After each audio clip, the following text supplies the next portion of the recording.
Try to look for good ingredients in my kids' snacks. To be honest with you, most of it are way too expensive. So developing a yummy, healthy recipe like this is a win. Hi, my name is Rafiat. I'm the founder of Kiddies Plate, the brand that focuses on healthy lifestyle for kids. In this video, I'm going to show you how to make oat carrot biscuits or oat carrot cookies, any way you want to call it. So try to watch to the end because I'll be sharing a tip on how to store it for a very long time. So let me run you through the ingredients we are going to use. We are going to use all-purpose flour. You can use wheat if you like. We are also going to use oatmeal. Any oatmeal you have at hand will do. We are also going to use sugar in this recipe. You can always use a sweetener of choice. I'm also going to use shea seed powder in this recipe. And I'm also going to use raisins in this recipe. I'm going to use raisins. If you don't have raisins, you can use chocolate chips or you can use nuts. I'm also going to use butter. This is Kerrygold butter, and that's what I love to use. I want you to know that you can also use honey if that is what you have at hand. I'm going to add pumpkin into this recipe. It's totally optional. You don't have to use it. And I'm also going to use carrot, which is the star of the show. I'm going to use salt. And if you are not going to use shea seed or flaxseed meal, you can use 1 egg to replace that. So what we are going to do now is to grate our carrot. I'm going to grate the carrot into smaller pieces because I'm going to blend the carrot. Although my blender is good, but I want to show you that if you have a blender that is not high in watt, you can grate your carrot before you blend it in your blender, so it will not spoil your blender. So I like adding vegetables into my children's meal, snacks, or anything I'm making for them because of the health benefits in the vegetables. Although they eat vegetables very well, but this is another way of adding more veggies to their diet. And this is the pureed carrot that we'll be using in this recipe. I just put a little bit of water and blend the carrots with the water. So the next thing we are going to do is to cut our raisins into smaller pieces. Because I have a toddler that's going to eat out of his snacks, so I need to cut these raisins into smaller pieces. And I have a son that does not like raisins. If I cut this into small pieces, maybe he can take the raisins in the snack. So I'm going to add a little bit of water to soak the raisin. So when it gets into the snack, it will be easy to bite on and it will be soft to bite on. So the next thing we are going to do is to add our butter. Put our butter into a bowl. You have to use a soft butter because if you use hard butter, it will not be easy for you to cream it the way you want. Use soft butter so it will be easy for you to cream it. Do not use margarine in this recipe. Margarine is different from butter. This is butter. Margarine is not good. Butter is better. So I'm going to add sugar to it and give it a mix. If you have hand mixer, let your hand mixer do the job because it's not easy to mix this thing. So you are going to mix it until it's fluffy. And we're going to add our carrots into it. Then we mix for it to incorporate.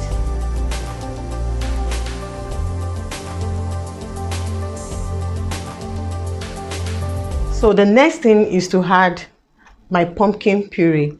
If you don't have pumpkin puree, just ignore it. It's not part of the recipe. It's because I have the puree at hand and I don't want it to waste. That's why I'm adding it to it. If you have applesauce will do the job also. If you have any puree at hand, you can add it to it.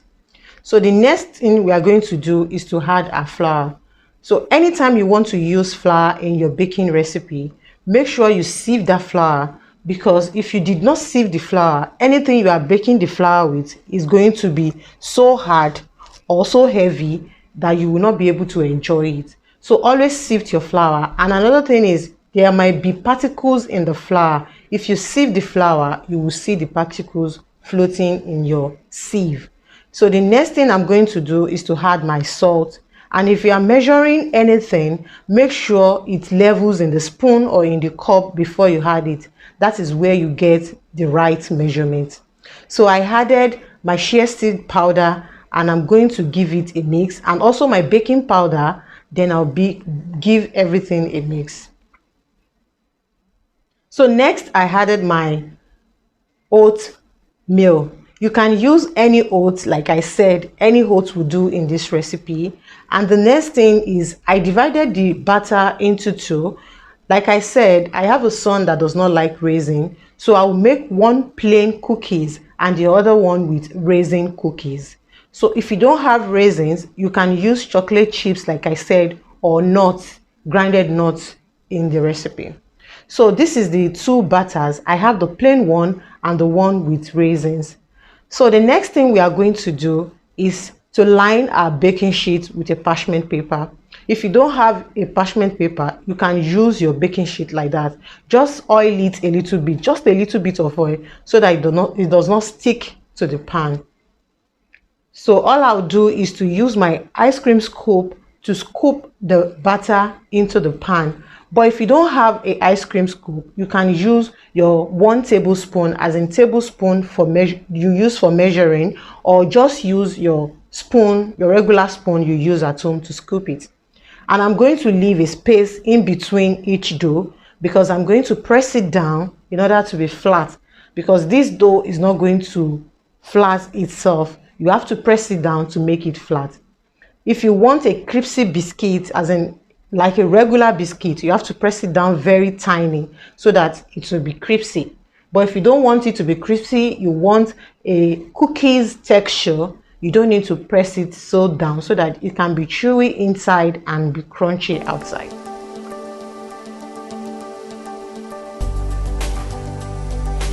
So now that I have my cookie dough, I'm going to bake the cookie dough for 15 minutes. After 15 minutes, this is what we have. The cookies is ready. As you can see, the one with raisin, it looks so colorful, and the other one does not have raisin in it. So I'm going to transfer it into a cooling rack so that it cools down before we bite into it. So this is the end result of the cookies. As you can see, it looks so yummy, looks so inviting. The picture at the right side or at the left side, it shows the crunchy one, the biscuit texture. That is the picture I showed. So for you to see that, you can make it into a biscuit texture, but this texture is a cookie texture, which is crunchy outside and very chewy inside. So this is how I store my cookies. I put it into a jar and put it on the counter. Anytime I want it, we just take it and heat it. But if you see that it's very soft, you can reheat it in your microwave or in your oven in order for it to be warm or to be crunchy if you want that.